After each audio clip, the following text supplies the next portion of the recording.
Assalamualaikum, salam sejahtera dan salam Malaysia Madani. Anda bersama saya Aziz Zainal Alam dalam Pastikan Sahih edisi Jumaat 1 November 2024. Berita palsu umpama senjata yang merosakkan masyarakat, mengganggu keharmonian dan menghasut kebencian. Setiap individu perlu peka dan bertanggungjawab dalam menyebarkan maklumat untuk mengelakkan kekeliruan yang lebih luas. Dalam dunia yang semakin terhubung, kesedaran tentang bahaya berita palsu adalah langkah awal ke arah masyarakat yang lebih berinformasi dan bijaksana. Kemudahan komunikasi di era digital juga memerlukan kita memberi tumpuan kepada aspek kesejahteraan, terutamanya dalam melindungi kanak-kanak dan generasi muda daripada pelbagai kesan negatif teknologi. Oleh itu adalah penting agar manfaat komunikasi yang kita nikmati hari ini dapat memberikan lebih banyak kebaikan berbanding keburukan kepada masyarakat. Sebelum kita ke topik untuk hari ini, kita lihat dulu survei ini daripada masyarakat. Silakan. Media sosial kini menjadi sebahagian besar daripada kehidupan orang ramai. Namun di sebalik keseronokan berhubung bersama rakan-rakan di alam maya, terdapat ancaman tersembunyi yang membimbangkan para ibu bapa masa kini.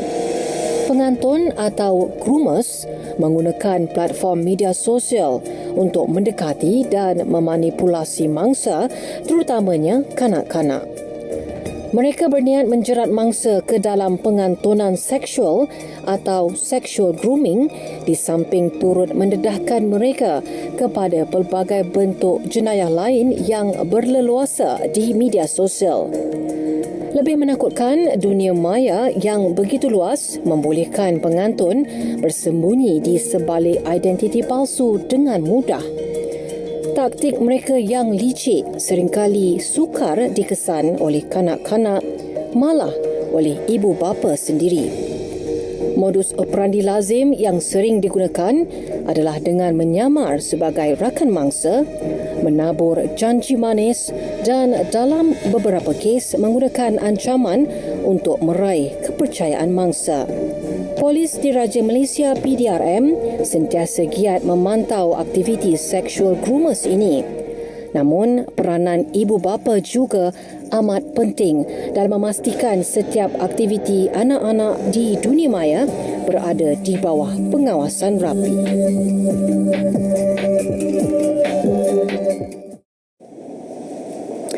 Baik, itu dia saudara berkaitan dengan pengantonan kanak-kanak di mana kita sentiasa diminta untuk melindungi kanak-kanak ini daripada menjadi mangsa. Dan sesuai untuk tajuk kita pada hari ini iaitu pengantonan kanak-kanak, pantau penggunaan media sosial. Dan untuk itu juga bersama saya di dalam studio ini adalah Puan Siti Kamsiah Hassan yang merupakan Ketua Penolong Pengarah Bahagian Siasatan Seksual Wanita dan Kanak-kanak di 11 Jabatan Siasatan Jenayah Ibu Pejabat PDRM Bukit Aman.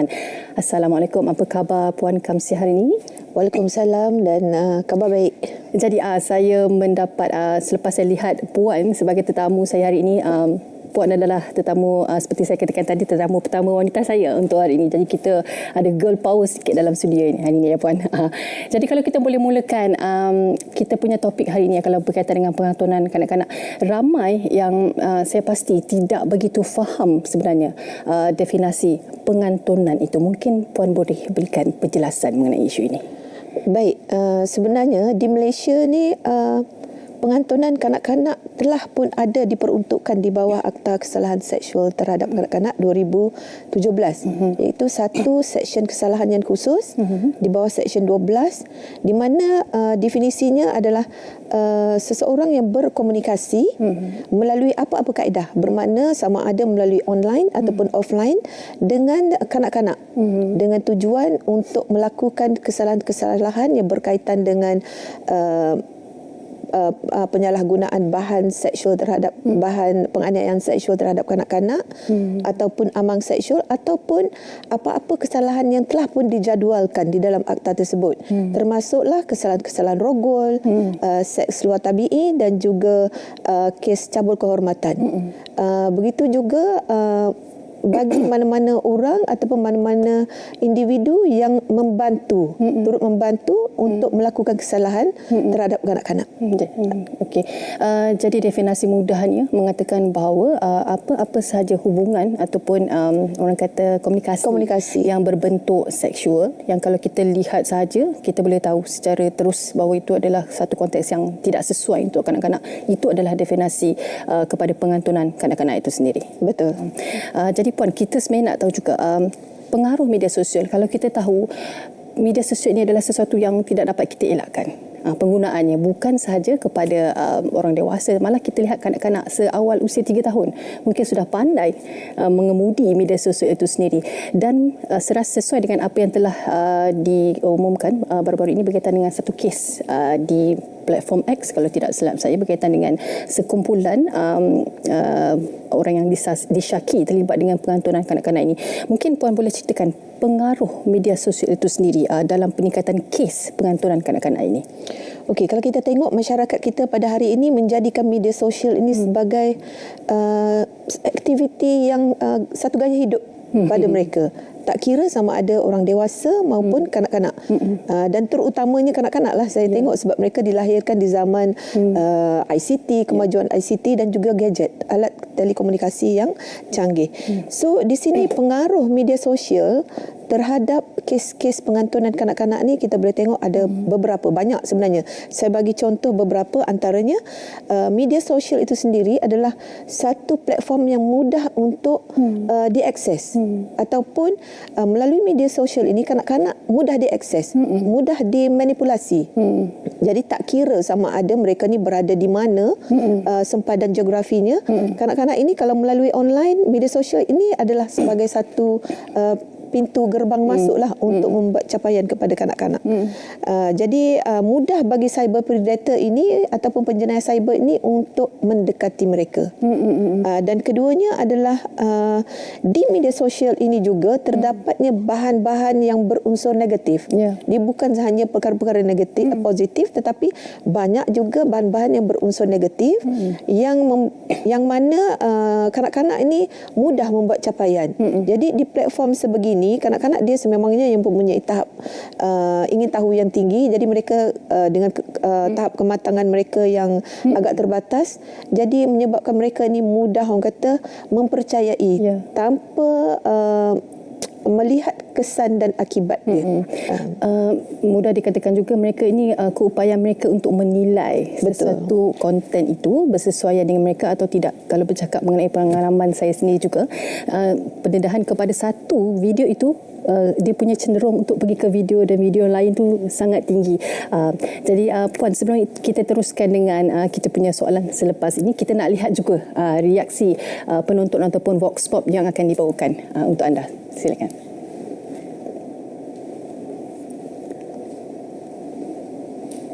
Ataupun especially dewasa lah, dia nak ada satu approach ataupun maybe connection dengan kanak-kanak, and mungkin dalam masa yang sama dia orang ada niat untuk ada rasa seksual tu, mendekatkan diri, macam ada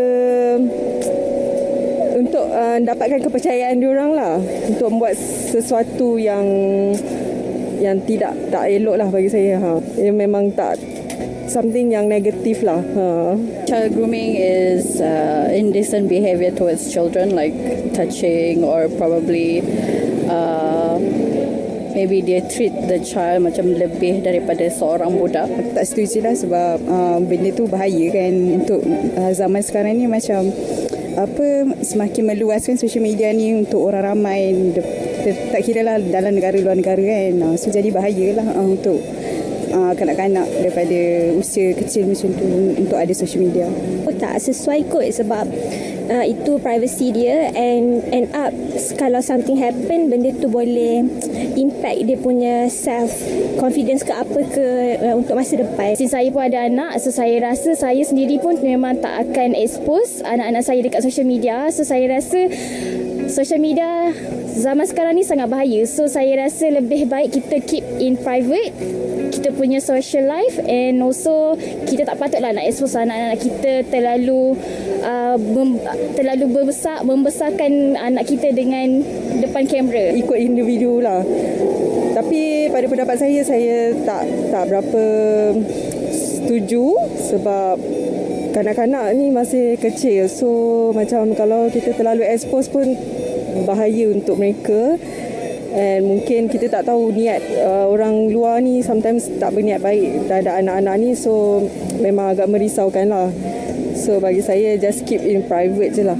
Boleh je nak post dekat social media, but everything has to be in moderation, as in tak perlu tunjuk everything, as in nak mandikan my first baby bath ke. Kalau untuk anak-anak mungkin boleh, tapi berpada-pada, tak terlalu banyak, tak keterlaluan, sebab mungkin tujuan ibu bapa tu untuk berkongsi diorang punya kehidupan dan anak-anak, tapi kita tahu kat luar sana orang guna untuk tujuan lain. Tapi I think berpada-padalah kalau nak share dekat social media. Baik, itu dia tadi sedikit reaksi daripada orang ramai berkaitan dengan situasi pengantonan kanak-kanak ini. Ada yang bersetuju, ada yang tidak bersetuju mengenai kanak-kanak, penggunaan media sosial kepada kanak-kanak. Tetapi kita lihat kepada situasi yang lebih besar, skop yang lebih besar, sama ada ia memberikan kesan negatif ataupun positif. Jadi untuk kita teruskan dengan topik kita pada hari ini, kita nak tanya kepada Puan. Kita ada macam-macam jenis platform media sosial. Ada X, kita ada Facebook, kita ada Instagram. Sekarang yang popular kita tahu TikTok. Jadi di antara banyak-banyak media sosial ini, di manakah yang antara media sosial yang paling digemari oleh kumpulan ini? Okey, platform media sosial ni dia bersifat interaktif. Dan yang paling digemari oleh kanak-kanak, golongan kanak-kanak biasanya adalah yang mudah, yang simple, cepat. Terutamanya platform seperti Instagram dan juga platform seperti instant messaging apps. Bermakna kerana apps ini adalah dia lebih privacy. Jadi sukar untuk dikesan oleh penjagalah ataupun ibu bapa. Dan keduanya adalah yang apps yang saya cakap tadi adalah iaitu seperti IG ataupun TikTok yang berupa perkongsian yang berbentuk video ataupun image. Mereka lebih suka menghasilkan konten-konten atau melihat satu visual. Ini antara yang menjadi kegemaran lah. Dan seterusnya adalah online game, online gaming, di mana online gaming ini juga yang melibatkan interaktif. Di sini mangsa ataupun kanak-kanak ni senang untuk bersembang, di mana dengan adanya platform yang interaktif begini, mereka rasa lebih seronok dan lebih menarik dan lebih rapat dengan dalam kalangan ahli-ahli yang sama-sama yang join sama di dalam platform tersebut. Dan seterusnya adalah dating apps. Walaupun dating apps ni adalah lebih digemari oleh golongan dewasa, tetapi ada juga kanak-kanak yang mencuba. Mereka menggunakan dating apps ini kerana ingin berkenalan ataupun membentuk identiti samaran, menjadikan diri mereka seperti orang dewasa, kerana curiosity lah yang tinggi untuk melihat macam mana dunia orang dewasa untuk mencari kenalan ataupun pasangan yang lebih rapat lah. Okey. Jadi berkaitan dengan video itu, bagamana dilakukan? Maksudnya dia menghantar video kepada sasaran mereka ke, ataupun macam mana tu kalau Puan boleh jelaskan? Okey, macam video tadi, kalau macam Instagram ataupun Snapchat contohnya, mereka boleh berkomunikasi dengan membuat video call dan sebagainya. So di sini yang menyebabkan mereka lebih akrab, memudahkan interaksi ada kepercayaan dan juga mereka rasa lebih mesra, selesa dan mesra, lebih mudah untuk mengenali antara mangsa dan juga pelaku jenayah ini. Jadi interaksi yang nyata, orang kata. Betul. Kita lihat wajah dia, jadi kita ada timbul satu orang kata keakraban daripada fasa pertama. Kita cuba nak timbulkan kepercayaan itu. Betul. Kalau ditunjuk muka, kenapa dia nak tipu? Itu mungkin tanggapan kepada kanak-kanak inilah. Jadi kalau kita lihat juga seterusnya, kalau Puan boleh jelaskan, kita nak tahu taktik ataupun modus operandi yang digunakan oleh pelaku ini kepada pemangsa, terutamanya kanak-kanak yang berusia mungkin 6 tahun ke bawah, kalau Puan boleh jelaskan.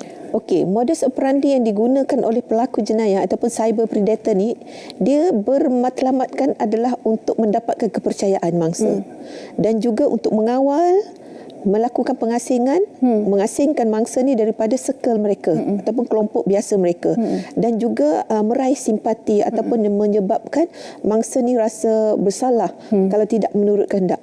Jadi antara modus operandi yang biasa digunakan adalah cyber predator ni dia menjadikan kanak-kanak ini ataupun mangsa ini sebagai rakan terlebih dahulu, mendekati mereka sebagai sahabat. Bermakna ini adalah bertujuan untuk membina hubungan lah. Kemudiannya adalah memberi hadiah antaranya. Hadiah termasuklah kalau game, melalui online game biasanya top up token. So mereka akan membina hubungan lebih akrab, memberi sokongan dan menunjukkan kecenderungan yang sama ataupun minat yang sama. Jadi ini menyebabkan kanak-kanak akan rasa lebih selesa kerana itu adalah circle baru mereka. Dan juga selain daripada itu, penjenayah cyber ini juga memanipulasi perasaan mangsa. Contohnya mangsa ini berdepan dengan masalah dan sebagainya, mereka inilah akan menunjukkan mendengar, menjadikan orang yang supaya inilah tempat mereka untuk merujuk. Dan seterusnya adalah antara lain suspek juga menggunakan identiti samaran. Identiti samaran ni biasanya orang dewasa lah. Dia menggunakan identiti rakan sebaya supaya senang diterima oleh kanak-kanak kalau mereka adalah dalam kalangan peer yang sebaya. Dan seterusnya adalah suspek juga ada menggunakan elemen ugutan. Ugutan ataupun paksaan lah.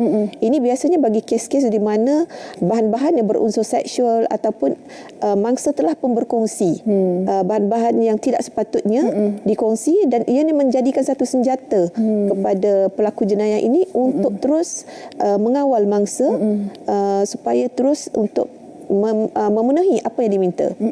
Dan yang akhir sekali antara lain adalah mengasingkan mangsa lah. Bermakna mereka ni akan menjadikan mangsa ni rasa tidak selesa dengan orang lain, circle mereka yang biasa. Jadi suspek sahaja ataupun cyber predator sahajalah yang merupakan rakan mereka. Dan ini adalah antara modus operandi yang digunakan lah. Dan salah satu lagi adalah mereka ni bukan secara agresif. Sebab kanak-kanak dia tak boleh secara agresif terus-terus minta, macam baru je berkenalan you minta satu gambar yang berunsur bogel dan separuh bogel atau sebagainya. Biasanya mereka ni melalui tahap-tahap secara berperingkat lah. Bermakna bermula dengan perbualan yang santai, kemudian barulah dinaikkan kepada tahap untuk meminta perkara-perkara yang lebih ekstrim lah, berkongsi bahan-bahan berunsur seksual dan sebagainya. Itu pun setelah mangsa ini mendapat kepercayaan mangsa. Encik Puan, kita nak berehat seketika tapi kita akan kembali lagi semula kepada soalan ini kerana saya nak bertanya berkaitan dengan profiling mereka yang melakukan jenayah ini. Jadi kita berehat seketika, kembali lagi selepas ini.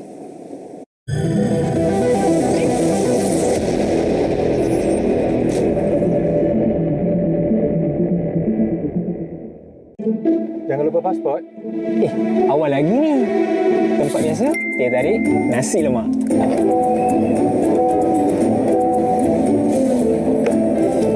Kenapa ni? Komen-komen netizen. Mengarut betul Alam Maya. Kalau ada yang ajak kahwin, kau setuju? Itu cerita lama lah. Jangan mudah percaya. Ramai tertagih like dan komen. Hari ni saya belanja.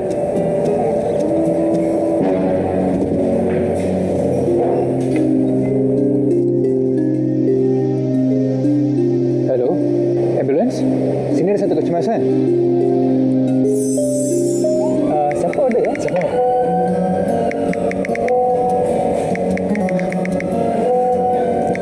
Jangan lupa yang kami di sini. Tahu kan? Nasi lemak yang paling sedap.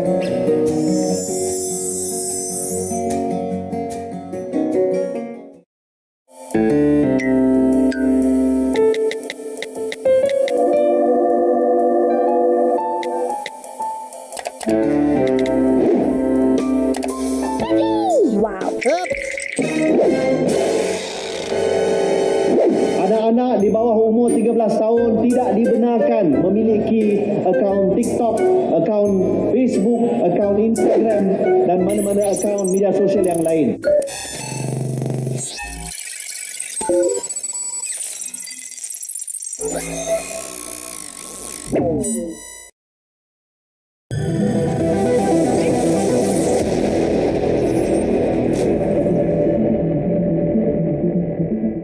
mengenal pasti apakah aktiviti yang sedang berjalan dalam grup itu. Ketiga, mengenal pasti sekiranya berlaku apa-apa kesalahan undang-undang, maka pihak PDRM akan mengambil tindakan. MCMC sebagai agensi teknikal akan membantu terutama dalam apa yang disebut sebagai data preservation dan juga profiling of account. Baik, kembali semula dalam pastikan sahih dan kalau kita bercakap sebentar tadi berkaitan dengan modus operandi. Jadi Puan, kalau boleh saya nak tahulah berkaitan dengan orang kata langkah-langkah mereka yang melakukan jenayah ini. Saya faham melalui apa yang dikongsikan oleh MCMC sendiri bahawa langkah pertama mereka akan buat satu profiling. Kita akan tengok usia berapa, apa target mereka, apa yang mereka mahukan daripada mangsa-mangsa ini. Jadi saya nak tahu tempoh masa untuk profiling ini dilakukan oleh pemangsa kepada mangsa. Berapa lama? Okey, tempoh masa pemangsa untuk profil mangsa itu adalah bergantung kepada situasi ataupun bergantung kepada mangsa itu sendiri. Di mana kebiasaannya kalau mangsa itu membuat pendedahan yang banyak, banyak pendedahan berkenaan diri dia, hobi dan sebagainya, banyak yang mudah diakses, maklumat yang mudah diakses oleh predator tadi, bermakna cepat. Dia boleh jadi sejam, dia boleh jadi satu hari, kerana sejauh mana maklumat yang mereka dapat. Kerana kes-kes pengantunan kanak-kanak ni, sebenarnya pelaku jenayah ni mereka bukan melakukannya secara rambang. Memang mereka membuat identify ataupun mengenal pasti mangsa mana yang dia nak grooming ini adalah melalui maklumat yang dia perolehi. Jadi ianya bergantung kepada sejauh mana mangsa itu sendiri mendedahkan diri dia di media sosial. Jadi tempoh masa adalah bergantung kepada maklumat-maklumat yang diperolehi oleh penjenayah itu tadi terhadap apa yang telah didedahkan oleh jadi kalau kita nak tahu juga Puan, kalau boleh Puan kongsikan langkah-langkah pencegahan yang diambil oleh pihak berkuasa sendiri untuk melindungi kanak-kanak ini daripada bahaya pengantunan di platform media sosial. Memang pertama sekali pihak PDRM dan juga agensi penguatkuasaan undang-undang sentiasa memperkasakan penguatkuasaan jenayah terhadap dalam menangani jenayah terhadap kanak-kanak khususnya yang berlaku di media sosial. Antara lain adalah menambah baik undang-undang. Kalau kita tengok baru-baru ini ataupun pada tahun 2023 semenjak Akta Kesalahan Seksual terhadap kanak-kanak ini dikuatkuasakan pada tahun 2017 telah pun dibuat penambahbaikan dari sudut kesalahan-kesalahan. So adanya penambahan seksyen kesalahan yang baru iaitu kesalahan persembahan seksual dan juga kesalahan-kesalahan bersabit dengan pemerasan seks. So ini adalah antara lain, ianya adalah penambahbaikan ini dibuat adalah seiring dengan trend jenayah terkini yang melibatkan media sosial ataupun melibatkan kanak-kanak. Dan seterusnya adalah dalam mencegah jenayah ini daripada terus berleluasa, kerjasama dalam kalangan agensi yang terlibat juga adalah penting. Sama ada dalam negara ataupun dalam kalangan agensi luar negara. Bermakna pihak PDRM sendiri ataupun agensi lain seperti MCMC dan juga agensi penguatkuasaan undang-undang daripada luar negara juga turut mewujudkan technical working group. Bermakna working group ini adalah bertujuan untuk mempercepatkan perkongsian maklumat, perkongsian kemahiran dan best practice yang dibuat oleh agensi penguatkuasaan dalam usaha untuk menangani jenayah terhadap kanak-kanak khususnya di media sosial ini. Dan seterusnya juga PDRM sendiri turut menjalinkan kerjasama dengan penyedia platform media sosial ini dan juga pihak telco lah supaya kerana apabila ia melibatkan kes-kes yang melibatkan media sosial ataupun kesalahan-kesalahan online, ianya melibatkan keterangan. Jadi agensi inilah yang menyimpan data-data ataupun keterangan. Jadi perlu ada kerjasama supaya lebih mudah dan cepat dari sudut penyimpanan, pemeliharaan data dan juga keterangan ini dan juga dari sudut untuk memperolehinya. Dan antara lain juga pihak PDRM dan juga pelbagai agensi lain juga turut menggandakan kempen-kempen kesedaran dan meningkatkan pengetahuan dalam kalangan ahli masyarakat. supaya mereka tahu tentang ancaman baru, bukan sahaja ancaman yang berbentuk physical contact, tetapi juga ancaman-ancaman yang berada di dalam online, secara online, ancaman keselamatan terhadap kanak-kanak dan juga trend-trend terkini ataupun modus operandi yang terkini. Dan begitu juga latihan-latihan lah. Kerana ianya melibatkan jenayah ini, dia melibatkan penggunaan gadget, teknologi, jadi perlu ada kepakaran ataupun kemahiran kepada pegawai penguatkuasaan undang-undang ini. Okey, baik Puan. Bercakap mengenai perkara baru tadi Puan katakan, kalau kita lihat di media sosial sekarang panas mengatakan bahawa menggunakan kanak-kanak sebagai konten, dan ada yang mengatakan bahawa mereka tidak tahu, ada yang merasakan bahawa perkara itu adalah perkara biasa, tidak berniat apa-apa.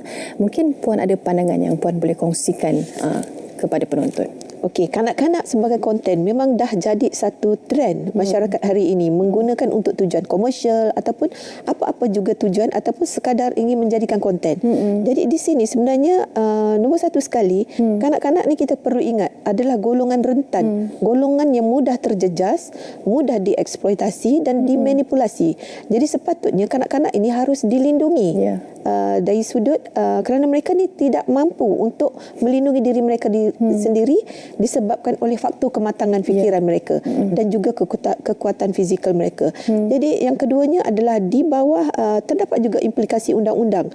Sekiranya ibu bapa ataupun mereka yang menggunakan kanak-kanak sebagai konten, di mana di bawah Akta Kanak-kanak 2001 ada memperuntukkan bagi mereka yang membuat pendedahan secara fizikal ataupun emosi kanak-kanak ini yang boleh memudaratkan kanak-kanak ini, mereka juga adalah bertanggungjawab ke atas perbuatan tersebut, dan ia merupakan satu kesalahan jenayah di bawah Seksyen 31 braket 1A.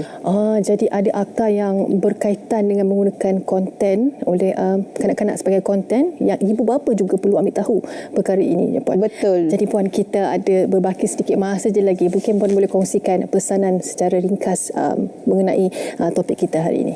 Okey, pesanan secara ringkas saya kepada ahli masyarakat adalah perlu masyarakat ataupun ibu bapa khususnya perlu meningkatkan pengetahuan tentang ilmu-ilmu baru dan alert tentang penggunaan gadget, ICT dan juga media sosial ini. Di mana trend jenayah ini ataupun ancaman yang ada secara dalam talian ini perlu mereka ketahui supaya mereka dapat merancang untuk melakukan pemantauan ataupun kawalan terhadap anak-anak mereka. Dan keduanya adalah perlu tingkatkan kawalan kendiri terhadap anak-anak, kerana tak semua ibu bapa mampu mengawal anak mereka ataupun melihat anak mereka dalam tempoh 24 jam ni sepanjang masa. Jadi anak-anak ni perlu diajar ataupun dididik cara mereka untuk berkomunikasi di media sosial, di alam maya, dan juga meningkatkan spiritual mereka. Mana satu yang patut dibuat dan mana satu yang ianya dah melampaui batas agama dan juga adat. Dan seterusnya adalah ibu bapa ataupun ahli masyarakat seharusnya melaporkan, bukan mendiamkan sekiranya curiga dengan apa yang dah berlaku terhadap anak mereka ataupun ahli masyarakat yang lain ataupun berlaku di media sosial. Baik Puan, nampaknya kita pun sudah sampai ke penghujung masa. Banyak lagi kita nak bincangkan. Sebenarnya kita nak bersoal jawab mengenai pengantunan media sosial. Baik, sekian sahaja daripada kami di Pastikan Sahih, dan insya-Allah kita akan bertemu lagi pada minggu hadapan. Terima kasih kepada Puan Siti Kamsiah kerana hadir di studio untuk hari ini. Assalamualaikum dan jumpa lagi.